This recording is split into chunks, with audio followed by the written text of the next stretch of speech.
Alright guys, welcome back. This is Reviews and More, and I'm back with a fragrance from Polo. This is Polo Red, if you can't tell, but it's Polo Red. I'm going to zoom in here.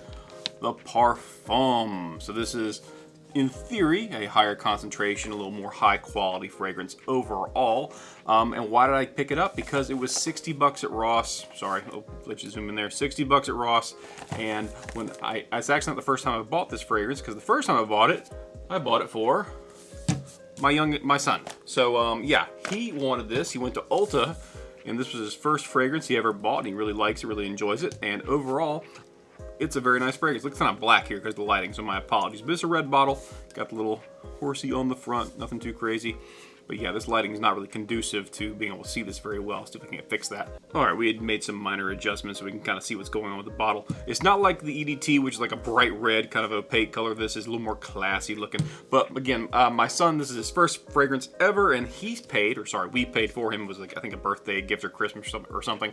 $140 at Ulta. So got a good discount at Ross, so I said, well, he likes this one. He's going to run out one day, and now he has a backup ready to go for about less than one-half the initial price we paid for it. So we paid full retail for that one. But let's go ahead and talk about the notes real fast. We got blood orange, bergamot, and pink pepper in the opening. Middle notes of absinthe, lavender, and orris root. And then finally we have base notes of musk, cedar, and opoponax, which I'll have to look up because I've never heard of opoponax until looking at this right this moment. Okay, sweet balls. Okay, so we're talking about an ambery kind of sweetness there. So basically it's a resin from wood. So there we go, long-lasting base, and this is a long-lasting fragrance because I've obviously already smelled it because he'll put it on in the morning before he goes to school. So let's go ahead and do the thing we always do, which is we do a quick test on on paper, then on skin, and then we jump in, and after several hours or a day or so wearing it, I kind of give you a rundown of the overall experience and longevity. Let's pop the top. Shouldn't be any gap here. There you go. Decent atomizer. Ralph Lauren makes good stuff. They just do. Or sorry, Ralph Lauren makes good stuff. They just do. And yep, that you get a lot of blood orange, a lot of bergamot. Honestly, I don't get the pepper all that much. So if you're looking for a peppery, spicy kind of deal, this doesn't really do it. A couple of other things about this fragrance. It only came out a couple years ago. It came out in 2023. So this is a fairly new flanker in the Polo Red line. So the fact we're seeing a 2-year-old fragrance at discounters like Ross for way under budget, even like the Joma Shop price, this box is obviously still open.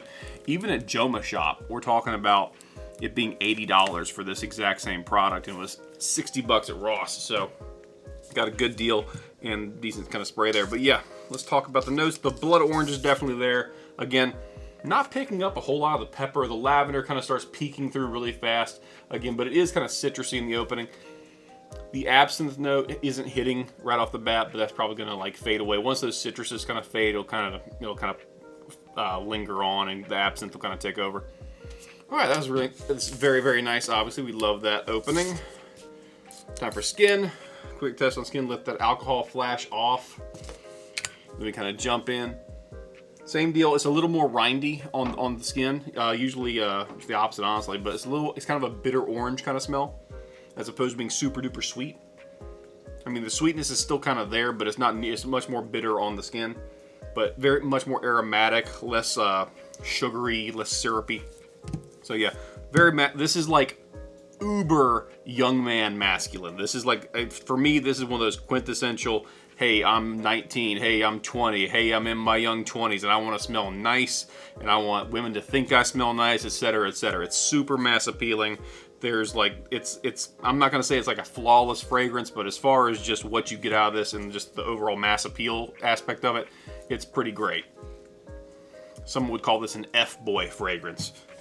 I'm a little bit too old for that, but awesome, awesome smell overall. So I'm going to jump back in a few hours, or probably honestly the next day or so when I get around to it, and talk about the dry down as well as the overall performance and longevity. Alright, so it's been the next day and I wore it twice. So as far as the longevity goes on Polo Red Parfum, it lasts a long time, which I was kind of surprised by, because when I was looking at some of the reviews online, everyone's saying it doesn't last long, it doesn't go for very long. I put it on my skin, I could smell it on myself 6 hours later.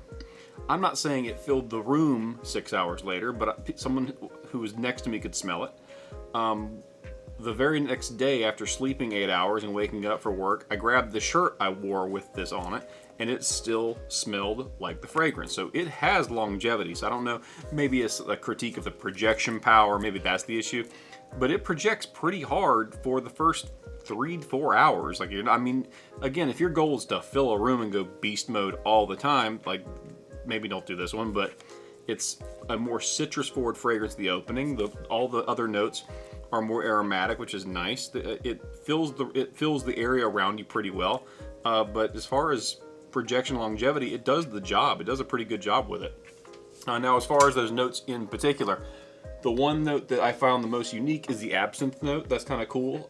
It comes off a little like absinthe is basically like an anise, wormwood liqueur, and you kind of get the star anise in there and some booziness. It's very difficult to describe outside just saying, hey, imagine a boozy anise licorice kind of smell, but it's not heavy. Like it's not forward. Really, the lavender is to me is a bit stronger. The final base notes of musk, cedar, and basically that resinous kind of amber alternative, opoponax or opoponax, however you pronounce it. It creates a very, very warm dry down. Don't mean like as in like warm, cozy kind of smell. So overall, really like the fragrance. Performance-wise, just in my opinion, on my skin, it lasts and lasts. So if others have other experiences, please tell me. Tell me I'm crazy. I must be nuts. But I mean, overall, just a really great fragrance from Polo. And yeah, it's only a couple years old. It only came out like 2023. So this is a really good option if you just want something that's nice. I've smelled Polo. If you want to know like a comparison, like Polo Red EDT, this smells much more rich and much more smooth. That's the best way I can describe it. As far if you wanted to like point-to-point comparison. Also, I feel like the longevity is probably better off too, just because EDT Polos tend not to last kind of that all-day kind of smell. But I did get that out of this, so I was very happy with it. So thanks for watching, guys, and have a great day.